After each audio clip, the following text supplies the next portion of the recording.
அனைவருக்கும் வணக்கம். ஜெயகாந்தன் அவர்கள் எழுதிய ஹீரோவுக்கு ஒரு ஹீரோயின் சிறுகதை. கணவன் மனைவியிடையேயான உறவு மற்றும் சுயமரியாதையை ஆழமாக பேசும் ஒரு புகழ்பெற்ற சிறுகதையாகும். வாங்க கேட்கலாம். கண்ணாடியின் முன்னே நின்று படிய வாரிய கிராப்பின் மேல் சீப்பின் பின்புறத்தை வைத்து அழுத்தி வளைவுகள் ஏற்படுத்தும் முயற்சியிலேயே கடந்த 15 நிமிஷமாய் முனைந்திருக்கிறான் சீதாராமன்.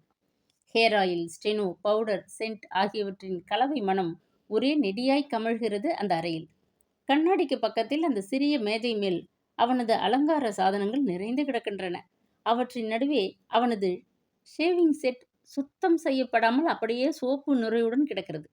அலங்காரம் செய்து கொள்ள 1/2 மணி நேரத்துக்கு மேல் செலவழிக்கும் சீதாராமனுக்கு அந்த ஷேவிங் செட்டை கழுவி வைக்க நேரமோ பொறுமையோ இருப்பதில்லை. அதற்கு அவசியமும் இல்லை.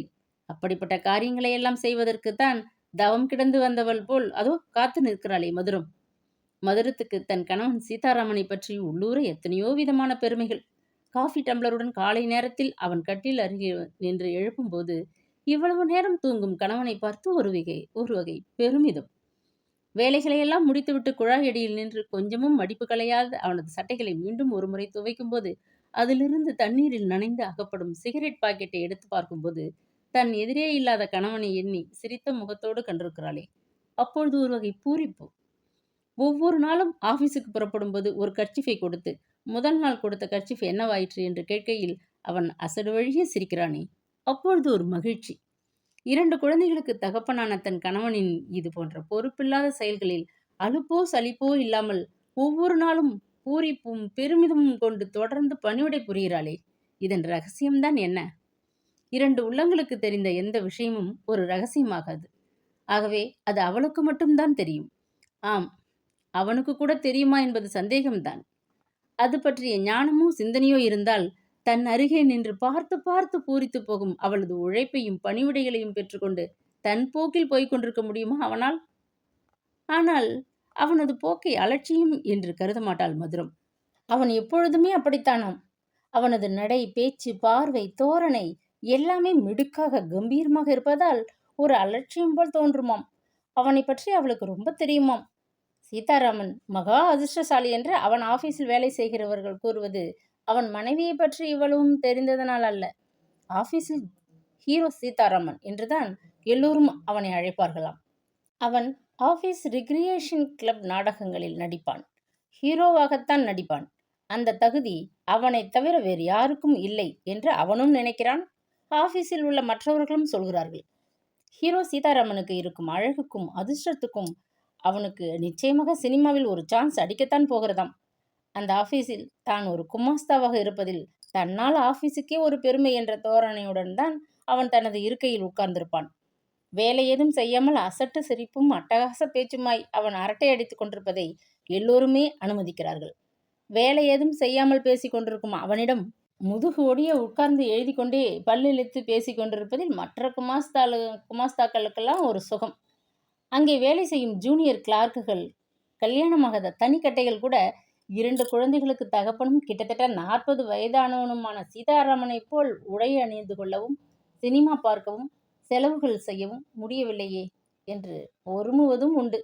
அவர்களுக்கு தெரியுமோ இவன் இப்படியெல்லாம் இருப்பதற்கு காரணமே 2 குழந்தைகளுக்கு தகப்பனாகவும் மதுரத்தை போன்ற ஒருத்திக்கு கணவனாகவும் அவன் இருப்பதனால்தான் என்று.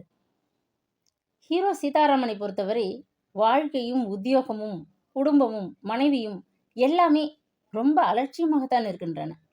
அவனுக்கு இருக்கும் லட்சியமெல்லாம் ஒன்றுதான், சினிமாவில் கிடைக்கப் போகும் அந்த ஹீரோ சான்ஸ்.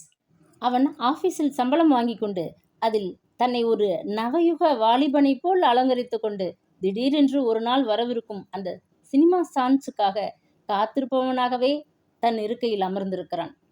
ரொம்ப பேர் வாழ்க்கையில் அப்படி வந்திருக்கிறதாமே. அவன் கண்களில் மற்ற எதை பற்றியுமே சதா ஒரு அலட்சிய பாவமே மின்னிக் கொண்டிருக்கும். அந்த கண்கள் ரொம்ப அழகாய் இருக்கின்றன என்று எண்ணி அந்த அழகிலும் புகழிலும் மயங்கி பெருமூச்செறிந்து கொண்டிருக்கும் டைபிஸ்ட் கமலா இந்த ஹீரோவுக்கு பொருத்தமான ஹீரோயினாக சில மாதங்களுக்கு முன் நடந்த ரிக்ரியேஷன் கிளப் டிராமாவில் நடித்தாள். இதோ இப்போது அறையில் கண்ணாடியின் முன்னால் நின்று அலங்காரம் செய்து கொள்ளும் இந்த ஹீரோவை பார்த்து மகிழ்ந்து நிற்பது போலத்தான் அன்றும் அந்த நாடகத்தில் அவளோடு அவனை பார்த்து புலங்காகிதம் அடைந்தாள் மதுரம். கழுத்தில் கிடக்கும் மைனர் செயின் வெளி தெரிய அணிந்த சில்க் ஜிப்பா, காலில் உள்ள அழகிய செருப்பை மறைத்து புரளும் வேட்டி இத்தியாதி அலங்காரங்களுடன் கண்ணாடியின் அருகிலிருந்து சற்று பின்னால் வந்து தன் முழு தோற்றத்தையும் பார்த்து கொண்டபோது ஒரு மூலையில் புகையும் வியர்வையும் படிந்த முகத்துடன் ஈரக் கைகளையும் முந்தானியில் துடைத்தவாறு நின்றிருக்கும் மதுரத்தை கண்ணாடியினுடைய பார்த்தான் சீதாராமன். அவன் தன்னை பார்ப்பதை கண்ட மதுரம் கண்ணாடியில் தெரியும் அவன் முகத்தை நோக்கி சிரித்தாள். சிரித்துக்கொண்டே அவன் அருகில் வந்த மதுரம் ஆதரவான குரலில் சொன்னாள், பாருங்க, நான் இந்த மாசத்துல சாப்பாட்டுக்காரியை ஏற்பாடு பண்ண போறேன். நீங்க காலையிலே சாப்பிட்டுட்டு போங்கன்னாலும் கேட்கறதில்ல. காலையிலே டிஃபன் சாப்பிடாம போய் கண்ட ஹோட்டல்லையும் சாப்பிட்டா உடம்பு என்னத்துக்காகும் என்று அவள் சொல்லி கொண்டிருக்கும்போது அவள் சொல்லும் வார்த்தைகளை காதில் விழாதவன் போல அவள் பக்கம் திரும்பிய சீதாராமன் எதிரில் நிற்கும் மதுரத்தின் தோள்கள் மீது 2 கைகளையும் ஊன்றி அவள் முகத்தையே கூர்ந்து நோக்கினான். அந்த பார்வையில் வழக்கத்துக்கு மாறாக ஆழமானதொரு சிந்தனை தேங்கியிருந்தது. என்ன அப்படி பார்க்கிறீங்க என்று நாணமுற்றவள் போல் சற்று தலை குனிந்தாள் மதுரம். நீ என்னமோ சொன்னியே, நான் கவனிக்கல என்று தன் மனதில் இருப்பதை சொல்ல வந்த விஷயத்தை சொல்ல முடியாமல் ஒரு பேச்சுக்கு கேட்டு வைத்தான் சீதாராமன். அப்படி என்ன யோசனை? ஏதாவது புது நாடகத்துக்கு ஏற்பாடோ என்று சிரித்தவாறே அவள் கேட்டபோது அதை மறுத்து அவன் தலையாட்டுகையில் அவனது நெற்றியில் படிந்த சுருண்ட கேசம் அசைகின்ற அழகை ரசித்தவாறே மதுரம் விளக்கினாள். நீங்க எதுக்கு ஹோட்டலில் சாப்பிட்டுட்டு உடம்புக்கு எடுத்துக்கணும்னு நான் ஒரு சாப்பாட்டுக்காரியை ஏற்பாடு பண்ணியிருக்கேன். நாளையிலிருந்து ஆஃபீஸுக்கே சாப்பாடு வந்துடும். என்ன, சரிதானே என் ஏற்பாடு? அவன் தனது யோசனையை பாராட்டுவான் என்று அவள் எதிர்பார்க்கவில்லை. அவனும் ரொம்ப அலட்சியமாக சாப்பாட்டுக்கு என்ன, ஏதாவது செய் என்று அந்த விஷயத்தை ஒதுக்கி விட்டு மீண்டும் என்னவோ சொல்வதற்கு தயங்குகிறவனாகவே அவள் தோள் மீது வைத்த கைகளை எடுக்காமல் மதுரம் என்று கனிந்த குரலில் அழைத்தான். என்ன வேணும் என்று அன்புடன் கேட்டால் அவன் பதிலுக்கு புன்னகை காட்டினான். ஆபீஸுக்கு போகிற நேரத்தில் அவசரமாக சீட்டி அடித்தவாறு அவளை கவனிக்காமல் ஓடுகின்ற சீதாராமன் இன்று வழக்கத்துக்கு மாறாய் தன்னிடம் தயங்கி நிற்பதற்கான காரணம் புரியாமல் நின்றிருந்தாள் மதுரம். சீதாராமன் மௌனமாக சிந்தனையோடு தன் கைப்பையை திறந்தான். நேற்றே வீட்டு செலவுக்கு கொடுத்திருக்க வேண்டிய சம்பள பணம் அதில் இருக்கும் நினைவு அப்போதுதான் வந்தது அவனுக்கு. அந்த ரூபாய்களை எடுத்து அவளிடம் நீட்டினான். அவள் அதை வாங்கி எண்ணி பார்த்தால் 50 ரூபாய்கள் தான் இருந்தன. என்ன இது, இவ்வளவுதானா என்பது போல் அவள் அவனை பார்த்தாள். அவன் மீண்டும் சிரித்தான். அவளும் திருப்தி அடைந்து சிரித்து விட்டாள். அவ்வளவுதான், அந்த விஷயம் முடிந்துவிட்டது. இப்படிப்பட்ட புருஷனின் சம்பள பணத்தை நம்பியா ஒருத்தி குடும்பம் நடத்த முடியும்? மதுரத்தின் தாய் சாகும்போது இந்த வீட்டை மகளுக்கு கொடுத்து விட்டு கண்ணை மூடினாள். அதன் ஒரு பகுதியை தங்களுக்கு வைத்துக்கொண்டு பின்கட்டு முழுவதையும் 3 போர்ஷன்களாக்கி வாடகைக்கு விட்டிருக்கின்றாள் மதுரம். 2 மாடுகள் வாங்கி வைத்து வீட்டுக்குள்ளிருக்கும் குழுத்தினக்காரர்களுக்கு வாடகை பால் தானே கறந்து அளந்து கொடுத்தாள். தன் 2 குழந்தைகளையும் இந்த புருஷனையும் வைத்து போஷிக்க அவள் படும் கஷ்டங்களை அவள் கஷ்டமாகவே நினைப்பதில்லை. அவளுக்கு அதுவே சுகமாக இருந்தது.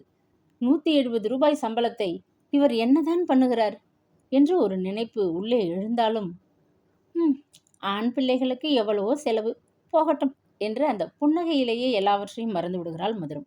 எனினும் அதை லேசாகவாவது அவனுக்கு உணர்த்திவிட்டால் சரியில்லை அல்லவா? இதுக்குத்தான் சொல்கிறேன், காசுக்கு காசும் செலவு, உடம்பும் கெட்டு போகும். மத்தியான சாப்பாடு வெளியில் சாப்பிட ஆரம்பித்ததுலேருந்து உடம்பே பாதியாக போச்சு.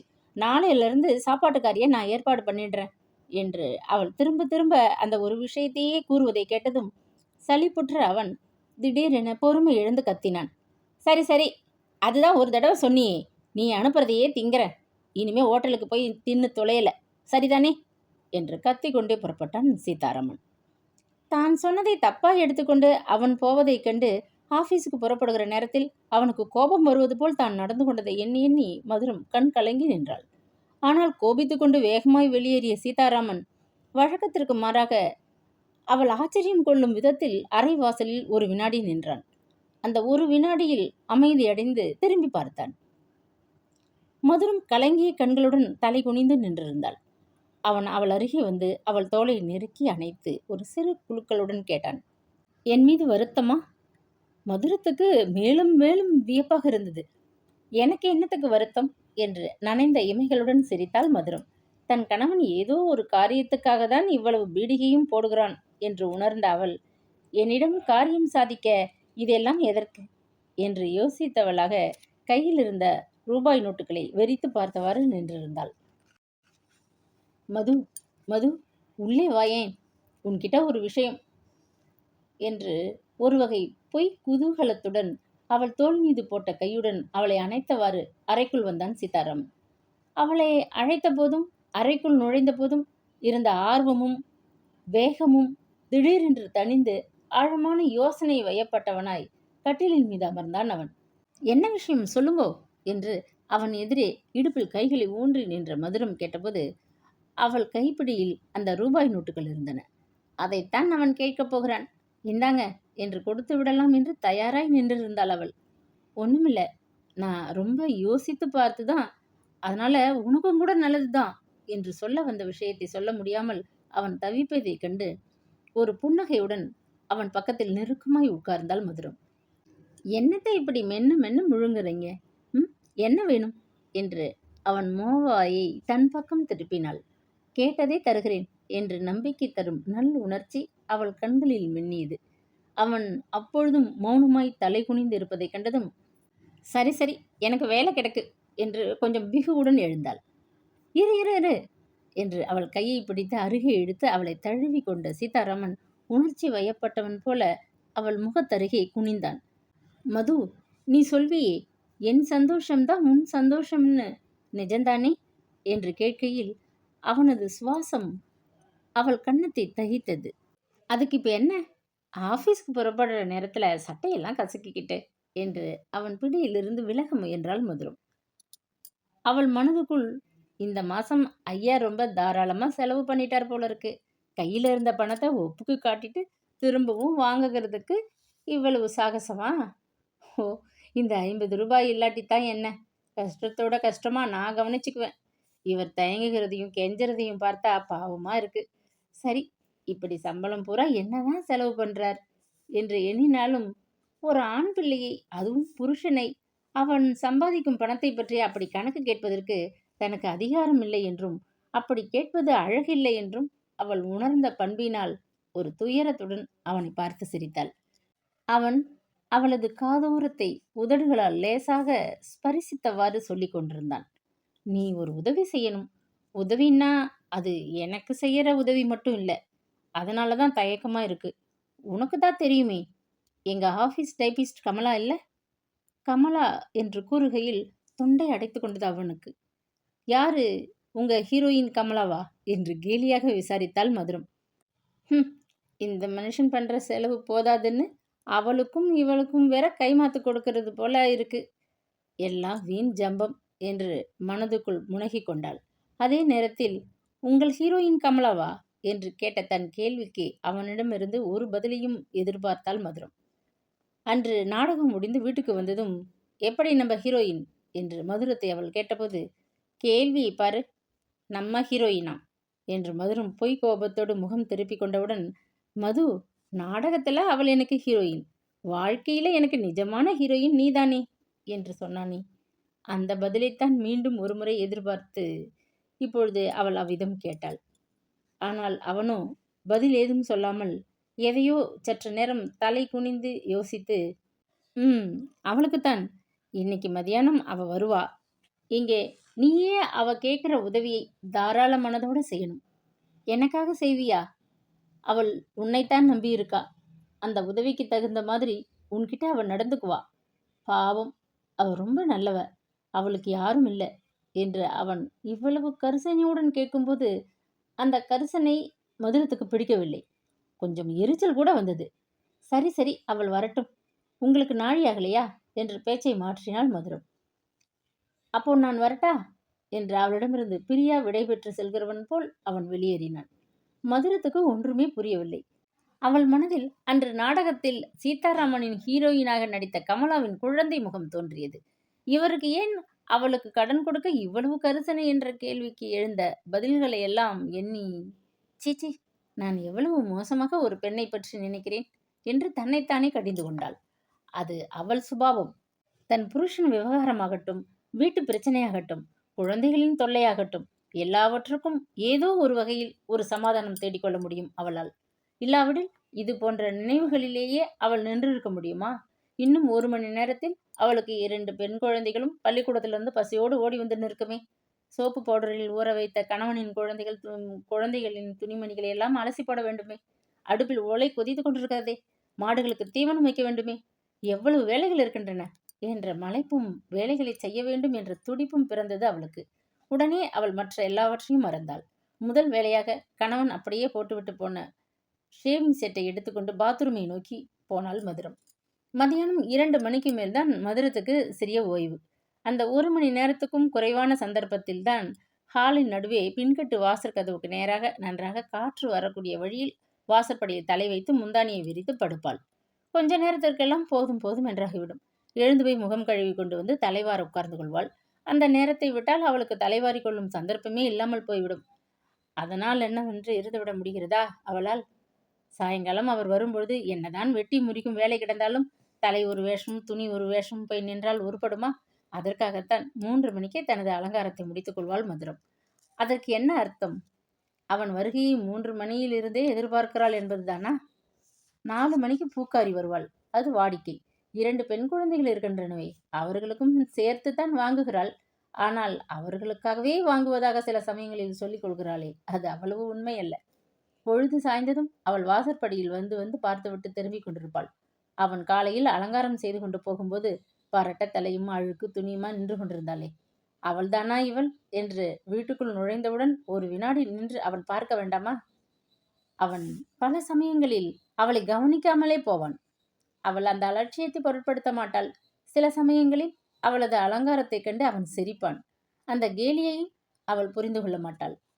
மதியானம் 3 மணிக்கு கூடத்து ஹாலில் கண்ணாடி சுவர் அருகே சாய்ந்து கொண்டு அவள் தலைவார ஆரம்பித்த போது வழக்கமாக கவனிக்கின்ற அந்த முன்புற நரையை கூந்தலை வகிடாய் பிரித்து ஒரு முறை பார்த்து கொண்டாள் மதுரம். எண்ணெய் தடவி வாரிவிட்டால் அந்த நரைதான் மறைந்து கொள்கிறதே. இவள் எண்ணெய் தடவி கொள்ளும் போதுதான் அவள் வந்தாள். அந்த ஹீரோயின் கமலா தனது நரைத்த கூந்தலை பார்த்துவிடக் கூடாது என்ற பதைபதைப்பில் சீப்பை எடுத்துக்கொண்டு விடுவிடென்று உள்ளே நுழைந்து அறையில் உள்ள நிலை கண்ணாடியில் அவசர அவசரமாய் தலையை வாரி கொண்டே இட்டு கொண்ட போது மதுரம் தன்னுள் பேசிக்கொண்டாள். ஏன் இவள் பார்த்தால் என்ன? எதற்கு இவள் எனது நரையை பார்க்கக்கூடாது என்று நினைக்கிறேன்? அந்த ஹீரோவுக்கு பொருத்தமான ஹீரோயினாய் மேடையில் தோன்றிய கமலா வாழ்க்கையில் இப்படி பொருத்தமில்லாத ஒரு ஹீரோயினோடு அவன் வாழ்கிறான் என்று நினைத்துவிடக்கூடாது என்ற அச்சத்தினாளா? அவள் உள்ளே வந்தாள். வாமா, அன்னைக்கு நாடகத்துல பார்த்ததுதான். எங்க வீட்டு பக்கம் வரக்கூடாதோ? உட்காரு, இதோ வந்துட்டேன் என்று முன்புற கூந்தலை ஒரு தடவைக்கு 3 தரம் சீப்பால் அழுந்த வாரிக்கொண்டே இட்டுக்கொண்ட பின் நட்பு முறையில் புன்னகை தவழும் முகத்துடன் ஹாலுக்கு வந்தாள் மதுரம். உட்காருமா, நிக்கிறியே என்ற ஹாலில் கிடந்த பிரம்பு சோபாக்களில் ஒரு இரட்டை சோபாவை அவளுக்கு காட்டி தானும் ஒன்றில் அமர்ந்து கொண்டாள் மதுரம். யாராவது புதிய மனிதர்கள் வரும்போதெல்லாம் அவள் அங்கே உட்கார்ந்து பேசிக் கொண்டிருப்பாள். அவள் எதிரே இரட்டை சோபாவில் உட்கார்ந்திருந்த கமலா ஹாலை ஒரு முறை சுற்றிலும் திரும்பி பார்த்து, எங்கே குழந்தைகளை காணல என்றாள். இன்னும் பள்ளிக்கூடத்துல இருந்து வரல. ஓ, சின்னவளும் போறாளா ஸ்கூலுக்கு? ஆமா, இப்பதான் சேர்த்தேன். ஒரு நாளைக்கு போவா, ஒரு நாளைக்கு மாட்டேன்னு அடம் பிடிப்பா என்று கூறி சிரித்தாள் மதுரம். பதிலுக்கு அவளும் சிரித்தாள். அதன் பிறகு ஒரு வினாடி என்ன பேசுவது என்று புரியாமல் திகைத்த மதுரம் தொடர்ந்து தன் இளைய மகளை பற்றி கூறினாள். பள்ளிக்கூடம் போகலனா வீட்டுல அவ பண்ற அட்டகாசம் தாங்க முடியறதில்லம்மா. பெரியவ ரொம்ப சாது. இது என்னவோ இப்படி வந்திருக்கு. உடம்புல சட்டை இருக்கப்படாதுங்கிறா. பள்ளிக்கூடத்திலிருந்து வந்ததும் கவுன ஒரு மூலையிலையும் ஜட்டிய ஒரு மூலையிலையும் அவுத்து எறிஞ்சிட்டு தான் சுத்தி சுத்தி வரா.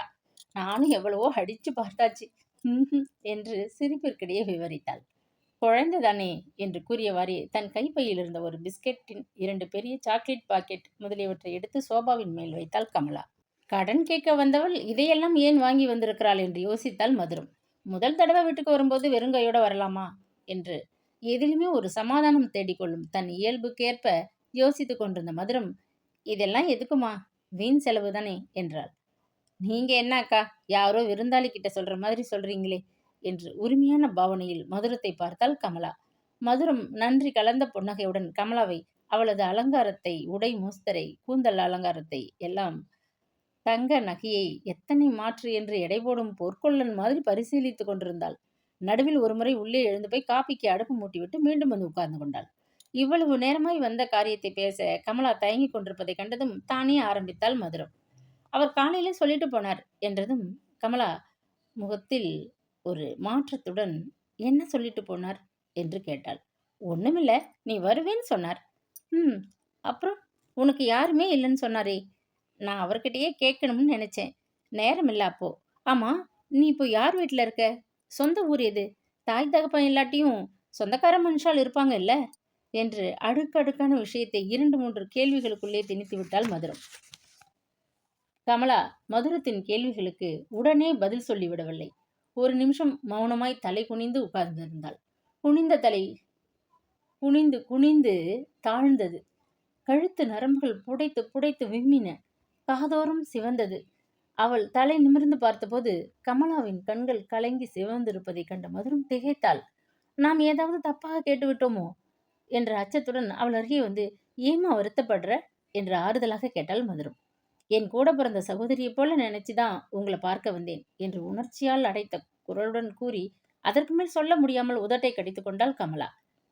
பெத்தவங்கள சின்ன வயசுலயே பறி கொடுத்துட்டு மாமா வீட்ல படாத பாடுபட்டு எப்படியோ படிச்சு முடிச்சுட்டு ஒரு வேலை கிடைச்சதும் அந்த நரகத்திலிருந்து விடுதலையானேன். ஒரு ஹாஸ்டல்ல தங்கி ஒரு அனாதையாகவே துணை இல்லாத வாழ்க்கை எவ்வளவு காலத்துக்கு வாழ்றது என்று சிவந்த நாசி விரிந்து துடிக்க அவள் கேட்டபோது மதுரத்துக்கு அந்த நிலைமையின் சோகத்தை புரிந்து கொள்ள முடிந்தது. "ஏன் ஒரு கல்யாணத்தை பண்ணிக்கிட்டு குடியும் குடுத்தனமுமா ராணி மாதிரி இருக்கலாமே நீ? உனக்கு என்ன குறைச்சல்? என்ன மாதிரி எழுத்து வாசனை இல்லாதவனாலும் சொல்லலாம். இதுக்கா வருத்தப்படுற?" என்று தைரியம் கூறினாள் மதுரம். கமலா ஒரு பெருமூச்சு எறிந்தாள். "அதுக்கெல்லாம் சொந்தக்காரர்களோ வேற பொறுப்பான பெரியவங்களோ இருந்தாத்தானே நடக்கும். அப்படி எனக்கு யாரும் இல்லையே. இந்த 26 வயசுக்குள்ளேயே எனக்கு அதெல்லாம் குடுத்து வைக்கலங்கிற தீர்மானத்தோடயே இப்படியே வாழ்ந்துடலாம் தான் இருந்தேன். ஒரு ஆதரவும் இல்லாம எனக்கு எல்லா விதமான உதவியும் செய்யறதுக்கு அன்பா ஆதரவா இருக்கிறவர் ஆபீஸ்ல இவர் மிஸ்டர் சீதாராமன் ஒருத்தர் தான்" என்று அவள் கூறி நிறுத்தியதும் இருவரும் கவனமாய் ஒருவரை ஒருவர் பார்த்து கொண்டனர். மதுரத்துக்கு திடீரென என்னவோ விபரீதமாய் ஒரு கற்பனை, ஒரு எண்ணம், ஒரு தீர்மானம் உள்ளூர எழுந்தது. அது கொஞ்சம் கூட வெளியே தெரியவில்லை. வெளியே தெரியாத, சலனம் காட்டாத அது அவளை சிலை போல் ஸ்தம்பித்து நிறுத்தி கமலாவின் உள்ளே ஊடுருவது போல் அவளை பார்க்க வைத்தது. தான் சொல்ல வந்த விஷயத்தை சொல்லாமலே இவள் புரிந்து கொண்டு விட்டாளோ என்ற திகைப்பில் கமலாவும் அவளையே வெறித்து பார்த்தாள். இவள் மறுத்து விட்டாள், தன்னை தூஷித்து துரத்தி விட்டாள், தன் மானத்தை கெடுப்பது போல் ஊர் கூட்டி நியாயம் கேட்டுவிட்டாள் என்று திகில்கள் படிப்படியாய் விளையவே திடீரென குமுறி வாய்விட்டு கதறி அழுதவாறு மதுரத்தின் கரங்களில் முகம் புதைத்து கொண்டாள் கமலா. "இப்போது ஏன் அழுகிறாய்? எதற்கு வருந்துகிறாய்?" என்றெல்லாம் மதுரம் கேட்கவே இல்லை. அவள் நின்றிருக்கும் போது வெறித்தது போலவே இந்த இடத்தை விட்டு விலகி வந்து தன் கரத்தில் முகம் புதைத்து அழும்பொழுது அவள் பார்வை வெறித்து நிலை குத்தி இருந்தது. மதுரத்தின் கைகளை இறுக பற்றி அழுது கொண்டே அவள் தெளிவான குரலில் சொல்லிவிட்டாள், "உங்க வாழ்க்கையில பங்கு கேட்கிறேன் அக்கா." அழுகை என்ற கேடயத்தை ஏந்தி கொண்டு அந்த கூரிய வாளை சரீலென மதுரத்தின் இருதயத்தில் ஆழமாக சொருகிவிட்டாள் கமலா. "இந்த அனாதைக்கு வாழ வழிகாட்டணும். என் மானமே உங்க கையில தான் இருக்கு. உங்களுக்கு நான் செஞ்ச துரோகத்தை மன்னிச்சு நீங்க என்னை காப்பாத்தணும். உங்க குழந்தை வேற, என் வயித்துல இருக்கிறது வேற இல்லக்கா." சிறுகிய வாளை உருவி மீண்டும் பாய்ச்சிய போது தன் மனோபலம் முழுவதையும் திரட்டி பல்லை கடித்து கண்களை மூடி தாங்கிக் கொண்டாள் மதுரம். "இந்த நன்றியை உயிர் உள்ள வரைக்கும் நான் மறக்க மாட்டேன். உங்களுக்கும் நம்ம குடும்பத்துக்கும்" என்று கமலா கூறுவதை இடைமறித்து அமைதியான குரலில் மதுரம் முனகினாள். "போதும் கமலா. ஐயோ, என்னால தாங்கவே முடியலேடி அம்மா" என்று படுகாயமுற்றவள் போல் அந்த சோபாவில் சாய்ந்து கொண்டு தலையை இடமும் வலமுமாக புரட்டி புரட்டி உடுத்தியவாறு துடித்தாள் மதுரம். அரை மணி நேரம் வரை மதுரம் அசையவே இல்லை. விழிகளை திறக்கவும் இல்லை. சொல்ல வேண்டியதை சொல்லிவிட்ட பிறகு அவளது சம்மதிப்பை, பதிலை எதிர்நோக்கி உள்ளூர ஒரு தவிப்பும் பார்வையில் ஒரு திகைப்பும் கொண்டு உட்கார்ந்திருந்தாள் கமலா. மதுரத்தின் நிலையை பார்க்கும்போது அவளுக்கு பயமாகவும் வருத்தமாகவும் இருந்தது. தாம் நினைத்து எதிர்பார்த்தது போல் அவள் ஆத்திரமோ வெறுப்போ கொண்டு தன்னை தூஷிக்கவோ சபிக்கவோ செய்யாததால் இந்த நல்லவனின் இதயத்தை நொறுக்கிவிட்ட குற்றம் புரிந்துவிட்ட உணர்ச்சியில் அவளுக்கு குமுறி குமுறி அழுகை வந்தது. வெகு நேரம் மௌனமாய் அழுது கொண்டிருந்த பெண் இவள் அருகே வந்து, "அக்கா, அக்கா" என்று அழுது கொண்டே உசுப்பினாள் கமலா. ஒன்றுமே நடக்காதது போல் தெளிவான முகத்தோடு உறுதியான பார்வையோடு நிமிர்ந்து உட்கார்ந்தாள் மதுரம். அவள் கண்கள் இரண்டும் தாமரை இதழ் போல் சிவந்திருந்தன. நீ ஏம்மா இப்படி அழற? தைரியமா இரு என்று சொல்லிவிட்டு எழுந்து அறைக்குள் போனாள். அவளுக்கு ஏனோ சற்று தனிமையில் இருக்க வேண்டும் போல் இருந்தது. அறையில் கிடந்த கட்டிலையும் ஸ்டாண்டில் கிடந்த அவனுடைய துணிமணிகளையும் அவள் பார்வை வெறித்தது. அவள் அறைக்குள் புறங்கைகளை கட்டியவாறு மேலும் கீழும் நடந்து நடந்து திரும்பி உலாவுவதை ஹாலில் இருந்து பார்த்து கொண்டிருந்தாள் கமலா. அவள் அறையின் நிலை கண்ணாடி முன் நின்றாள். அவளது ஆசை கணவன் அலங்காரம் செய்து கொள்வானே அதே இடத்தில் நின்று தன்னை பார்த்து கொண்டாள். அவசரமாக வாரியதால் சரியாக மறையாத அந்த முன்புறம் நரைத்த சிகை ஒரு கொத்தாய் இப்போது வெளியே கிளம்பி இருந்தது. முகத்தில் சுருக்கம் கண்டுவிட்டது. உடம்பு ஸ்தூலப்பட்டு வயதுக்கு மீறிய தோற்றம் தட்டிவிட்டது. அவர் எப்படி இருக்கிறார்? அன்னைக்கு பார்த்தது போலவே என்று எண்ணியவாறே அவள் ஹாலில் உட்கார்ந்திருக்கும் கமலாவை ஓரக்கண்ணால் பார்த்தாள். இவள் அவருக்கு பொருத்தம். நான் தான் கேடாகிவிட்டேன். அது எப்படி?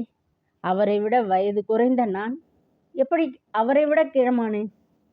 ஆமாம், நான் கிழவியானது முதுமையால் அல்ல, என் மூடத்தனத்தால். அறிவில்லாத புத்தியில்லாத அவள் நரநரவென்று பற்களை கடித்து கொண்டாள். வாழ்க்கை முழுவதும் அவனை பற்றிய நினைவில் அவள் தன்னை மறந்திருந்தாள்.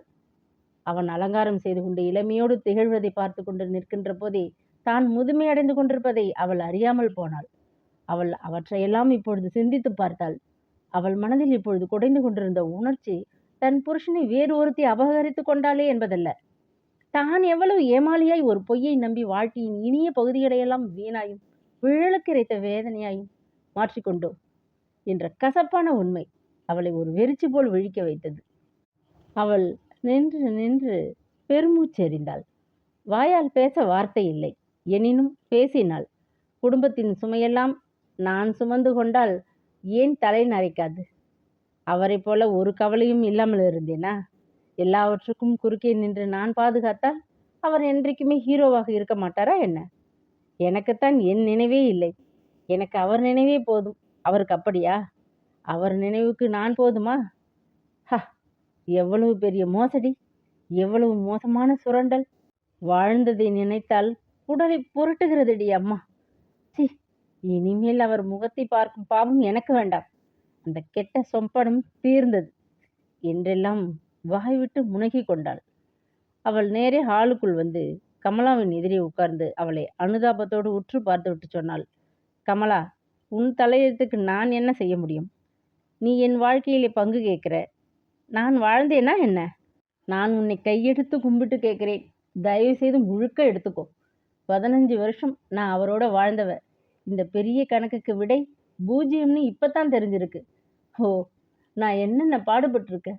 போகட்டும், நீ சீக்கிரம் போய் அவரை இனிமேல இந்த வீட்டில் அவருக்கு இடம் இல்லைன்னு சொல்லிவிடம்மா.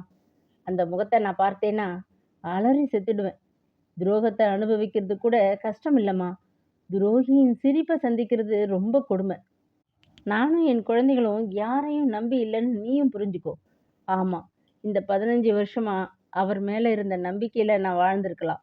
ஆனால் அவரை நம்பி இங்கே யாரும் வாழலை, வாழவும் முடியாது. அவர் அப்படி. சீக்கிரம் போய் அவரை இங்கே வர வேண்டாம்னு சொல்லிடு. போ. மற்றபடி உன் தலையெழுத்துக்கு நான் என்ன செய்ய முடியும்? இந்த ஹீரோயின் கதை முடிஞ்சது. அவருக்கு இன்னொரு ஹீரோயின் வேண்டாமா என்ன என்று சொல்லிவிட்டு எழுந்தாள் மதுரம். அவள் குரலில் இருந்த தெளிவும் அவள் வார்த்தைகளில் தோன்றிய நிதானமும் அவள் கூறுவது வெறும் உணர்ச்சி வயப்பட்ட முடிவு அல்ல என்று கமலாவுக்கு புரிந்தது. கமலா தலை குனிந்து கை விரல்களின் நகங்களை பீத்தவாறு உட்கார்ந்திருந்தாள். எழுந்து நின்ற மதுரம் இரக்க உணர்ச்சியால் கண் கலங்க கமலாவை பார்த்தாள். சற்று முன் என் கூட பிறந்த சகோதரி, இந்த அனாதைக்கு வாழ வழிகாட்டுங்க அக்கா என்றெல்லாம் அவள் மன்றாடி கேட்ட வார்த்தைகளை எண்ணி பார்த்தாள் மதுரம். கமலா, என்னை சகோதரியா நீ நினைச்சிருக்கிற. உனக்கு வாழ வழிகாட்ட சொல்ற. நான் எப்படியம்மா அதை செய்ய முடியும்? என் தாய் அப்போ இருந்தாங்க. இவரைத்தான் கல்யாணம் செய்து கொள்வேன்னு நான் பிடிவாதமாக இருந்தப்போ எங்கள் அம்மா எவ்வளவோ புத்தி சொன்னாங்க. எனக்கு ஏறலையே அம்மா என்று கூறி தனது இறந்து போன தாயை எண்ணி கண் கலங்கினாள் மதுரம். இப்படியெல்லாம் வரும்னு நினைச்சுதானோ என்னவோ தனக்கு சொந்தமான இந்த வீட்டை வேறு பிள்ளைகளுக்கு தராம எனக்கு தந்துட்டு போனாங்க. எனக்கும் என் குழந்தைகளுக்கும் கஞ்சி ஊத்துறது இந்த வீடு தானம்மா. இந்த வீடும் அந்த 2 மாடுகளும் தான் அம்மா. கமலா, அந்த மாட்டின் மேல வைக்க வேண்டிய பாசத்த, இந்த வீட்டின் மேல வைக்க வேண்டிய பக்திய இத்தனை வருஷமா வீணடிச்சிருக்கிற என்று தானே பேசிக்கொள்வது போல சொல்லிக் கொண்டிருந்த மதுரம் திடீரென கடுமையான குரலில் கோபாவேசமாக கத்தினாள். இது என் வீடு. இந்த வாசப்படியை யாரும் மிதிக்கக்கூடாது. அந்த சத்தத்தையும் அவள் தோற்றத்தையும் கண்டு கமலா திகைத்துப் போனாள். தான் அங்கேயே இருந்தால் கமலாவின் முன்னே இன்னும் என்னென்ன அந்தரங்க தாம்பத்திய விஷயங்களை எல்லாம் ஆத்திரத்துல பேசி விடுவோமோ என்ற அச்சத்துடன் மதுரம் எழுந்து சென்று அறைக்குள் போய் கதவை மூடிக்கொண்டாள். கமலா அந்த அறையின் மூடிய கதவை வெறிக்க பார்த்தாள். முகத்தை மூடிக்கொண்டு குலுங்கு குலுங்க அழுதாள். அவள் இப்பொழுது எதற்காக அழுகிறாள்? தன் தலையெழுத்துக்கா? இந்த ஹீரோயின் கதை முடிஞ்சது, அந்த கெட்ட சொப்பனம் தீர்ந்தது என்று இவ்வளவு வைராக்கியத்தோடு அவனை நிராகரித்து விட்ட மதுரத்தை அவள் எண்ணி பார்த்தாள். ஹா, இவள் அல்லவோ பெண் என்று கமலாவின் இருதயம் விம்மியது. தன்னை போல் படித்தவளோ? எங்கே சென்று ஒரு டைப்ரைட்டரின் முன்னால் உட்கார்ந்தாலும் மாதம் 150 ரூபாய் என்ற வாழ்க்கை உத்தரவாதமோ இல்லாத அவளுக்கு இருக்கும் அந்த உறுதியை கண்ட பிறகுதான் தான் ஒரு அனாதையும் இல்ல, யாரிடமும் போய் எதையும் யாசிக்க வேண்டிய நிலையிலும் தான் இல்லை என்பதை உணர்ந்து தன்னம்பிக்கை கொண்டாள் கமலா. தன் வாழ்க்கை மேலும் கெட்டுப்போக வேண்டுமா என்ற கேள்விக்கு பதிலாய் அவன் உருவமே அவள் மனதில் தோன்றியது. அந்த அலட்சிய உணர்ச்சி மிகுந்த கண்கள் என்ன சொல்லுகின்றன என்று இப்போது அவளுக்கு புரிந்தது. இவ்வளவு நல்ல மனைவியை, இவள் உழைப்பை, இவள் அன்பை, இவள் பெருந்தன்மையை எல்லாம் பயன்படுத்தி கொண்டு அவன் என்ன காரியம் செய்திருக்கிறான் என்று ஒரு 3வது மனுஷியாகவே நின்று பார்க்கையில் அவன் மீது அவளுக்கு திடீரென்று ஒரு வெறுப்பே உண்டாயிற்று. அந்த வெறுப்பு விஷம் போல் ஏறி வளர்ந்தது. ஆம், அவன் மீது விருப்பம் கொள்வதற்காகத்தான் காரணமில்லை. அது ஒரு பலகீனம். அவனை வெறுப்பதற்கு நினைத்து நினைத்து பார்க்க 1000 காரணங்கள் இந்த சில மாத பழக்கத்திலேயே அவளுக்கு ஏற்பட்டிருந்தன. மதுரம் நல்லா சொன்னாங்க. ஒரு வார்த்தை, எவ்வளவு மோசமான சுரண்டல்! வாழ்ந்ததை நினைச்சா குடலை புரட்டுதடி அம்மா என்று. அந்த வார்த்தைகளின் ஆழமும் அர்த்தமும் உணர்ந்து யோசிக்கையில் தனக்கும் கண்கள் திறந்தது போல் இருந்தது கமலாவுக்கு. கமலா தலை நிமிர்ந்து உட்கார்ந்தாள். அவள் கண்களில் ஓர் அலட்சியமே சுடர்விட்டது. 2 குழந்தைகளும் தாயுமாய் இருப்பவளுக்கு இல்லாத கவலையா பிறக்காத குழந்தைக்கும் எனக்கும் வந்துவிடப் போகிறது? அப்படி வருவதை இவரா தாங்கி தடுத்து விடப் போகிறார் என்று எண்ணி 2வது ஹீரோயின் கதையும் முடிந்தது என்று முணுமுணுத்து கொண்டே தன் கைப்பையை திறந்து காகிதமும் பேனாவும் எடுத்து திடமான தீர்மானத்தோடு கீழ் உதட்டை அழுத்தி கடித்து கொண்டு கடிதம் எழுத ஆரம்பித்தாள் கமலா. இரவு 7 மணி வரை அந்த பார்க்கில் கமலாவுக்காக காத்திருந்தான் சீதாராமன். 6 மணிக்கு நல்ல செய்தியுடன் தன்னை வந்து சந்திப்பதாக சொல்லியிருந்த கமலாவை இன்னும் காணாததால் அவன் சற்றும் பதட்டப்படவில்லை. வாழ்க்கையில் வெற்றிகளைத் தவிர வேறு எதுவும் தனக்கு ஏற்பட போவதில்லை என்ற உறுதியான அசட்டு நம்பிக்கையுடன் இருப்பவனாகையால் இந்த விஷயத்திலும் அவன் பூரண நம்பிக்கையுடன் தான் இருந்தான். சம்பாதிக்க ஒரு மனைவி, பணிவிடை செய்ய ஒரு மனைவி என்று சுயநலம் நிறைவேறப் போகிற மகிழ்ச்சியில் வழக்கம் போலவே சீட்டி அடித்துக் கொண்டு இரவு 8 மணிக்கு அவன் வீடு வந்து சேர்ந்தான். இன்று தன்னை 2 பேர் இனிய முகத்தோடு வரவேற்பார்கள் என்ற குதூகலம். அவன் வீட்டின் முன் ஹாலுக்கு வந்தபோது அவன் எதிர்பார்த்தபடி அங்கே கமலாவையும் காணோம், மதுரத்தையும் காணோம். அவனது 2 பெண் குழந்தைகள் மட்டுமே இருந்தனர். பெரியவள் உமா சோபாவில் உட்கார்ந்து பாடம் படித்துக் கொண்டிருந்தாள். சின்னவள் லதா பிறந்த மேனியாய் சோபாவின் பின்புறம் வந்து நின்று உமாவின் பின்னலை இழுத்து குறும்பு பண்ணி கொண்டிருந்தாள். அந்த சோபாவின் ஒரு பகுதியில் பிஸ்கட் பாக்கெட் பிரிந்து கிடந்தது. பிஸ்கட்டுகள் இறைந்து கிடந்தன. சீதாராமன் வீட்டுக்குள் நுழைந்ததும் படீரென சமையல் அறை கதவை அரைந்து சாத்திய சப்தம் அவனுக்கு நெஞ்சில் உதைத்தது போல் இருந்தது. அவன் சமையல் அறை கதவை நோக்கி நடந்தான். மூடிய கதவின் மேல் லேசாக தட்டி மது, மது என்று அழைத்தான். உட்புறம் கதவின் மேல் முதுகை சாய்ந்து அவள் திரும்பி நின்று கொண்டிருந்தாள் என்று கதவிடுக்கில் தெரிந்தது. உள்ளே இருந்து அவள் குரல் ஸ்பஷ்டமாக ஒலித்தது. மானமுள்ள ஆம்பளையா இருந்தா என் வீட்டை விட்டு நீ கீழே இறங்கிடணும். இங்கே உங்களுக்கு இடமில்லை. இது என் வீடு. மது, கதவை திற சொல்றேன் என்று அழுவது போன்ற குரலில் கெஞ்சினான் அவள் கணவன். முடியாது. உங்கள் முகத்தை பார்த்தா ஐயோ வேணாம். புருஷனின் முகத்தில் காரி துப்பினுங்கிற பேர் எனக்கு வேணாம். சீதாராமனுக்கு செவிட்டில் அறைந்தது போல இருந்தது. முகமெல்லாம் வியர்த்தது. தன் வாழ்க்கையில முதல் தடவையாய் ஒரு முதல் தரமான விபரீதம் நிகழ்ந்திருப்பதை அவன் அனுபவித்தான். அவனுக்கு கோபமும் வந்தது. என்னடி பேசுற? போகலன்னா என்ன செய்வ? என்று ஒரு கதவை எட்டி உதைத்தான். கண்ணாடி பாத்திரம் நொறுங்கியது போல் உள்ளே இருந்து அவள் ஒரு ஹிஸ்டீரியா சிரிப்பு சிரித்தாள். பிறகு கலகலத்து பெருகி வரும் அந்த சிரிப்பிடையே சொன்னாள், நல்லது, இங்கேயே இருங்க. அந்த 2 குழந்தைகளுக்கு ஒண்ணு அப்பா இருக்கணும், இல்ல அம்மா இருக்கணும். நீங்களே இருங்க என்று கூறிக்கொண்டே கொடி கயிற்றை படாரென்று இழுத்து அறுக்கும் சப்தம் கேட்டது சீதாராமனுக்கு. அவனுக்கு கையும் காலும் நடுங்கி விறைத்தன. எக்ஸ்ரே சித்திரம் போல் மூடிய கதவுக்கு பின்னால் நடக்கும் காரியம் அவன் கண்களுக்கு தெரிந்தது. தனது ஒவ்வொரு நிமிஷ பிரசன்னமும் அவள் கழுத்தில் இருக்கப் போகிறது என்று அறிந்ததும் அவன் ஓவென்ற குரலில் அலறினான். மதுரம், நான் போயிடுறேன், இதோ நான் போயிடுறேன் என்று கதவின் மேல் 2 கரத்தாலும் தடதடவென குத்தி கொண்டு கத்தினான் சீதாராமன். போ என்று ஒருமையில் கூறி கையில் இருந்த கொடி கயிற்றால் மூடிய கதவின் மேல் சவுக்கென்று அவள் அடித்ததன் வேகமும் வெறுப்பும் அவனுக்கு புரிந்தது. நான் சாகிறேன் என்று சொன்னதும் அவன் இப்படி அலறுவதற்கு காரணம் தன் மீது கொண்ட பாசம் அல்ல, இந்த 2 குழந்தைகளின் சுமையும் தன் தலையில் விடியுமே என்ற கோழைத்தனம்தான் என்று எண்ணிய மதுரம் சீ என்று அருவருத்து உடல் சிலிர்த்தாள்.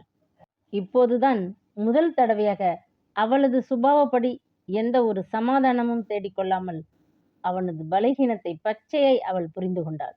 சீதாராமன் தன் அறைக்குள் ஓடி அவசர அவசரமாக தனது துணிமணிகளையெல்லாம் வாரி 2 சூட்கேஸுக்குள் அடைத்து கொண்டு ஹாலுக்கு வந்தான். அப்பொழுது கடிதப் பெட்டியில் ஒரு கடிதம் நீட்டிக் கொண்டிருப்பதை பார்த்து 2 சூட்கேஸுகளையும் கீழே வைத்துவிட்டு நடுவில் நின்று கடிதத்தை எடுத்து பிரித்தான். குழந்தைகள் 2ம் தங்களை சுற்றி என்ன நடக்கிறது என்று புரியாமல் கமலா வாங்கி வந்த பிஸ்கட்டுகளையும் சாக்லேட்டுகளையும் தின்று கொண்டிருந்தனர். ஒரு பெரிய காட்பரி சாக்லேட்டை கடித்து பக்கத்தில் வைத்துவிட்டு சிலேட்டில் என்னவோ மும்முரமா எழுதி கொண்டிருந்தாள் பெரியவள். சின்னவள் பதுங்கி பதுங்கி அவள் அருகே வந்து அவள் கடித்து வைத்த சாக்லேட்டை அவளை அறியாமல் தானும் எடுத்து ஒரு கடி கடித்தாள். ஏண்டி என்னோடதை எடுக்கிற? அப்பா இங்கே பாரு என்று அருகில் இருந்த தகப்பனை அழைத்தாள் உமா. அவள் கத்தியதும் சின்னவள் லதா தான் கடித்த சாக்லேட்டை மீண்டும் அவள் அருகிலேயே வைத்துவிட்டு தள்ளி நின்றாள்.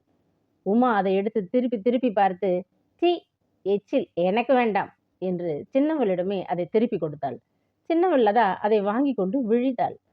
அவள் அதை தனக்கே திருப்பி தந்ததும் எச்சிலை தின்னக்கூடாது என்றும் சற்று முன் அவள் எச்சிலை தான் தின்றோம் என்று அறிந்ததும் லதாவும் தன் கையில் மூலியாய் கடிக்கப்பட்டிருந்த அந்த சாக்லேட்டை திருப்பி திருப்பி அசூசையுடன் பார்த்து, து, எச்சில் என்று தன் கையில் இருந்ததை வீசி எறிந்த பின் வாயிலிருந்ததையும் துப்பிவிட்டு வாயை துடைத்து கொண்டாள்.